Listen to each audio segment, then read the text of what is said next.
Today, the times have changed, especially after 9/11.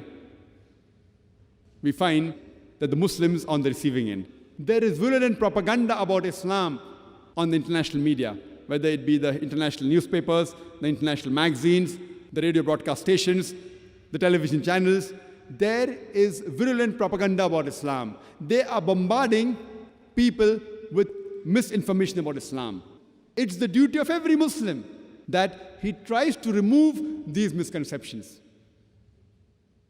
There are various styles of doing dawah.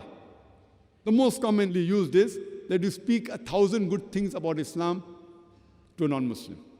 Even if you speak 1,000 good points about Islam to a non-Muslim, and even if he agrees with those 1,000 points, yet at the back of his mind he'll think, you are the same Muslim who's a terrorist. You are a fundamentalist. You are the same Muslim who marry more than one woman. You are the Muslims who subjugate the woman by keeping her behind the veil. These few negative points at the back of the mind will prevent the non-Muslim from accepting the beauty of Islam. What I personally prefer, that whenever I meet a non-Muslim, I ask him upfront, what do you feel is wrong with Islam? With your limited knowledge, whether right or wrong, what do you feel is wrong with Islam? And I make him comfortable. You can ask any question on Islam, you can criticize Islam, you can attack Islam. I will try my level best to reply. And in the experience that I have of more than a decade in the field of dawah, I have come to know that there are about 20 common questions which the non-Muslims have regarding Islam.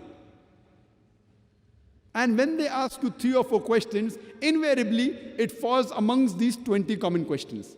So if you know the reply to these 20 common questions asked by the non-Muslims, based on Quran, Hadith and their scripture, with reason, logic and science, even if you cannot convert him, at least you can neutralize him. You can remove the animosity which is there in his heart. I've written a book called The Replies to the Questions Asked by the Non-Muslims. And these questions arise depending upon how the media portrays Islam. And today, the number one question is regarding the Islamic word jihad. It was number 5 on the list previously. After 9/11, it became top of the charts. The others have come behind, but it's yet there. Time will not permit me to reply to all these. Inshallah, in tomorrow's talk, I will deal more with this topic about terrorists, about fundamentalists, about extremists, etc. in detail.